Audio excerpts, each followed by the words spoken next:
En este vídeo os voy a enseñar otra utilización de los bucles, ¿eh? Lo que vamos a hacer en este vídeo es eh, hacer un programita que lo que hace es determinar si un número es primo o no, ¿eh? Los números primos, de hecho tenía abierta yo creo la página de Wikipedia aquí, ahí está. Los números primos tienen la propiedad de que solo tienen dos divisores, que son ellos mismos y el 1. Aquí tenéis fijaos una listita, de hecho puedo hacerlo un poco más grande creo, ahí está, a ver, un poquito más grande. Vale, ahí tenéis una listita, ¿no? Los números primos más pequeños son el 2, el 3, el 5, el 7 y luego ya va creciendo. Vale, todos estos números tienen la propiedad de que no hay manera de encontrar, o sea, no tienen divisores, no hay manera de encontrar un par de números que multiplicados den eso, ¿no? No hay manera de encontrar, por ejemplo, dos números que multiplicados den 17 o 19, ¿no? No hay manera. ¿Vale? Todos los otros, los que no están en esta lista, digamos, sí. Por ejemplo, el 4 es 2 por 2 o el 9 es 3 por 3, ¿no? Cosas así. Entonces, esos números no son primos. Entonces, lo que vamos a hacer es un programa que, dado un número, te dice si es primo o no. Por ejemplo, yo le doy el 13 y diría que sí. O le doy el 12 y dice que no. Si le doy el 100 dice que no y le doy el 97 dice que sí, ¿no? Esa sería un poco la idea, ¿vale? Claro, ¿cómo se mira si un número es primo o no? Pues claro, hay que mirar si es divisible por otros números, ¿de acuerdo? ¿Vale? Entonces, ahí está un poco la gracia. Y esto, digamos, tiene, bueno, es un arma de doble filo. Ahora veremos. Empecemos preguntando por eso el número, ¿eh? Le voy a llamar n mayúscula, como en algunos otros ejemplos que he hecho, ¿eh? Y vamos a pedirlo por pantalla también. Vamos a preguntar, mira, dame un número, ¿eh? Y leemos este n. Eso ya es estándar, ¿de acuerdo?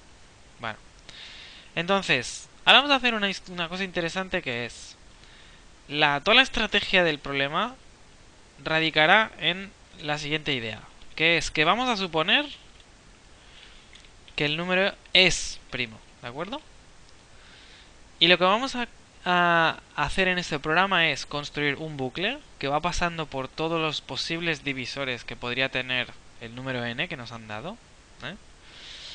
Y vamos a intentar demostrar que alguno de esos divisores por los que vamos pasando, a partir del 2, ¿no? 2, 3, 4, 0, si alguno de estos es divisor de n, entonces, claro, el número no puede ser primo, ¿vale? Entonces, asumiremos que lo es y buscaremos un divisor. Esa sería un poco la idea. Y al divisor le voy a llamar d, ¿eh? Entonces, empezaremos en d igual a 2. En este programa no voy a hacer un for y ahora veréis por qué. Porque es muy interesante, muy interesante ver por qué no se necesita un for, o sea, por qué no está bien poner un for en este programa. La razón principal es que en este programa el bucle no sé cuánto va a durar. No sé cuántas iteraciones del bucle voy a hacer. Y os digo un caso. Si tengo el número 10, voy a probar el divisor d igual a 2. ¿Me funciona? Es decir, 10 es divisible por 2. Pues sí, ¿no? Entonces, ese bucle dura una iteración, exactamente. Que es, en el momento que miro si 2 es divisor de 10, ya puedo salir. En cambio, en otros números, como por ejemplo en el caso de, yo qué sé, vamos a poner por caso el 121, ¿no? Que sería 11 por 11. Yo probaré el 2, probaré el 3, probaré el 4, probaré el 5 y ninguno de esos me va a funcionar. Es decir, que haré 11 iteraciones hasta encontrar el 11 que es divisor de 121. De forma que en ese caso hago más iteraciones o menos, pero esto dependerá mucho del número. Por tanto, el for, que normalmente me funcionaba muy bien para casos donde tenía claro cuántas iteraciones iba a hacer, aquí no se aplica demasiado. Entonces, la estrategia es, empiezo en el 2, ahí está, d igual a 2, empiezo ahí. Y digo, mientras d sea menor que n, vamos a buscar divisores menores que n, en algún momento vamos a parar, ¿vale? Lo que vamos a hacer es iremos sumando 1 a la d. Voy a hacer un d más más. D más más lo que hace es incrementar el valor de la variable d. Y aquí en medio voy a poner una condición, ¿vale? Ahí está un poco el truquillo de este programa. Este bucle de aquí empieza en 2 y va pasando por cada uno de los divisores de n, ¿de acuerdo? De hecho, bueno, vamos a hacer un truco que hemos hecho algunas veces, que era, vamos a comprobar que este programa hace lo que estamos diciendo, que este programa pasa por los divisores del número n, ¿vale? De hecho voy a mostrarlos así todos en línea, ¿de acuerdo? ¿Vale? Los posibles divisores. Empezará en 2 y llegará hasta 1 menos que el número, ¿vale? Vamos a probar ese. Construyo y ejecuto. De hecho, la variable primo no se utiliza, por eso lo subraya en rojo. Pero yo digo, mira, el número va a ser el 13. Va a mirar el 2, el 3, el 4, el 5, el 6, el 7, etcétera, etcétera. ¿De acuerdo? ¿Vale? A lo mejor alguien ya ve un problema en el hecho de que yo, para mirar si el número 13 es primo, compruebe divisores como el 11, el 10 y tal, que parece que ya de por sí no tendría que comprobarse. Pero bueno, lo arreglamos luego. De momento hacemos así a lo bestia y luego lo arreglamos, ¿vale? Entonces, de momento estamos pasando por los divisores correctos. Y yo lo que he hecho en esta inicialización de la variable primo es decir que de momento suponemos que es primo. Entonces, ¿por qué razones puedo poner primo igual a falso? ¿Por qué razones podría ponerlo? Pues fijaos, lo que voy a hacer aquí es si no sé qué, y ahora lo pensaremos, lo que haré es hacer eso, primo igual a falso. ¿De acuerdo? Es decir que yo voy a empezar con el valor de primo acierto, asumiendo, de hecho, asumiendo que el número que estoy tratando es primo, y voy a buscar un divisor de él a ver si consigo encontrar uno. En el momento que encuentro un divisor, entonces me apunto que el número no es primo, por tanto pongo primo igual a falso. Entonces en este programa la única manera de conseguir que el valor de primo aquí al final, aquí mostraríamos el resultado, ¿no? Aquí al final haríamos, mira, muestra que vale la variable primo. De hecho ahí saldrá un 0 o un 1, pero bueno, luego lo podemos arreglar.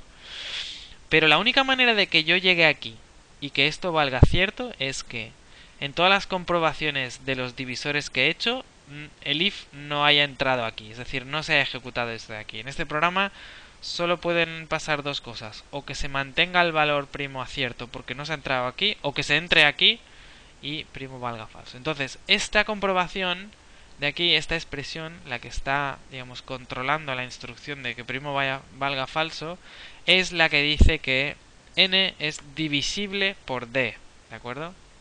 Entonces aquí conviene recordar que si yo calculo la división de n por d, obtengo un número entero. Pero para saber si n es divisible por d no me interesa eso, sino que me interesa el resto de la división de n por el número d. ¿Por qué? Porque si ese resto es igual a 0, fijaos ahí el truquito, ¿no? Esta expresión de ahí me calcula el resto de la división de n por d. Imaginaos que n vale 15 y d vale 5. Entonces, ¿15 es divisible por 5? Sí. ¿Por qué? Porque la división vale 3 y el resto es 0, ¿verdad? ¿Vale? Pero si hago 16 partido por 5, 16 no es divisible por 5, porque si hago 16 partido por 5 da 3, pero el resto es 1, ¿de acuerdo? ¿Vale? Entonces, allí, en esas divisiones en las cuales el resto es 0, puedo decir que que d divide a n, esa es un poco la idea. Si eso ocurre, fijaos que d va probando, d es para probar divisores, y empieza en 2, o sea, a la que si es divisible por 2 es par, y un número par nunca es primo, excepto el 2, ¿vale? Entonces yo voy probando divisores, y si esta condición se cumple, que quiere decir que n es divisible por d, ya está, ya he encontrado un caso. Entonces digo, primo, no es primo, porque he encontrado que el divisor es tal, bueno, lo que sea, ¿no? Y pongo aquí primo igual a falso, ¿de acuerdo?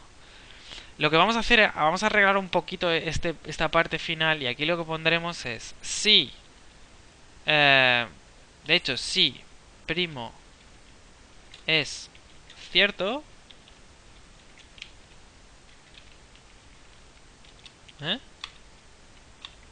¿se ve? Entonces ponemos... bueno, de hecho, no, me estaba equivocando. Vamos a poner ahí, es primo, ¿no? Si la variable primo vale cierto, pondré ahí es primo. Y si no, aquí pondré no es primo. ¿Vale? Sí, vale. Bueno, esta expresión de aquí, que compara un valor booleano con true, de hecho la puedo simplificar así, fijaos. Si el valor de primo fuese cierto, puedo poner el valor directamente, ¿no? Aquí. Porque cuando primo vale cierto, el if cogerá el valor cierto, y cuando primo vale falso, cogerá el valor falso. Fijaos que si es cierto, se ejecuta esto. Sale por pantalla, es primo. Si primo, la variable primo es falso, sale esto por pantalla. No es primo, ¿de acuerdo? ¿Vale? Y ya tengo montado el programa. Entonces vamos a probarlo. Bueno, de hecho ha quedado la raya roja esta de cuando... a ver, vamos a probar. Dice número, el 2. Dice es primo. Fantástico. En el 2, de hecho, vamos a fijarnos un segundo. ¿Se entra en el bucle en el 2? ¿Se entra en el bucle? No se entra, porque 2 no es menor que 2. Entonces ya se miran divisores. Directamente dice es primo. Y como que se estaba asumiendo que lo era, pues nos funciona el caso del 2, que no está mal comprobar, ¿eh? Es un caso casi límite, ¿no? Ay, bueno, estoy construyendo otra vez y no es necesario. Vamos a poner el 5, por ejemplo. También dice que es primo. Vale, a ver. El 11 es primo. Vamos a probar uno que no sea, va. El 12 no es primo. El 100 no es primo. Vamos a poner uno más gordo, va. El 9989 no es primo. Vale. El 9991 no es primo tampoco. Vamos a buscar uno gordo que sea primo, va. A ver. ¿No hay tablas de estas de primos por aquí? Hay algunos sitios donde ponen... Mira, ejemplos interesantes. Ese no sé cuál de ellos es primo o no es primo. No sé. A ver.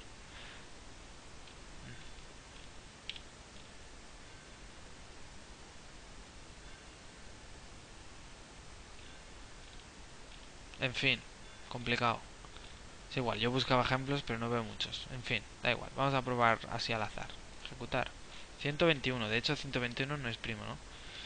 Vale. 123, tampoco. 127 es primo. Mira, 127 es primo, ¿ves? Bueno, habría que comprobarlo, ¿eh?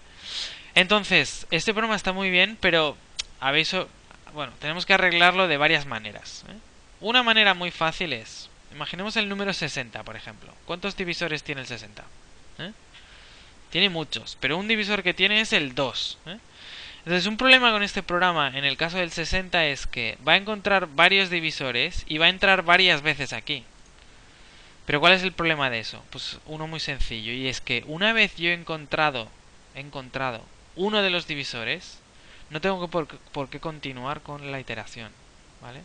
Es decir, en el momento en que yo entro en este if y digo, mira, he encontrado un divisor, por ejemplo en el caso de 60, 60 partido por 2, eso da 30, con resto 0, primo falso. Ya está, ya no tengo que buscar más, ya puedo decir que no lo es y no tengo que comprobar el 3 que también me da, el 6 que también me da, no tengo que comprobar ninguno más. Entonces, ¿cómo podríamos hacer eso? Bueno, pues la respuesta es la siguiente, fijaos. En la condición del while yo me voy a parar cuando llega el último divisor, pero le podríamos añadir una expresión aquí, le podríamos añadir una condición que diga, mira, también estaría bien que te fueses del while, ¿vale? O sea, intentamos que dé falso, ¿vale? Mientras, bueno, de hecho, al revés. Habría que quedarse en el bucle cuando se cumplan dos cosas a la vez. Una es que estamos mirando un divisor que aún es más pequeño que el número, ¿vale? Que eso tenemos que arreglarlo, de hecho. Y la otra es que aún estoy, digamos, en el caso de que no he encontrado un divisor, es decir, primo aún es cierto. Fijaos que cuando pongo primo falso, incremento 1 al divisor y vuelvo para arriba, como esta parte de aquí es falsa, hará falsa toda la expresión porque sabemos que el AND de un número falso y otro falso, perdón, el AND número falso y otro es falso seguro, entonces eso saldrá del bucle, ¿vale? Esa es una manera de evitar tener que mirar más de una...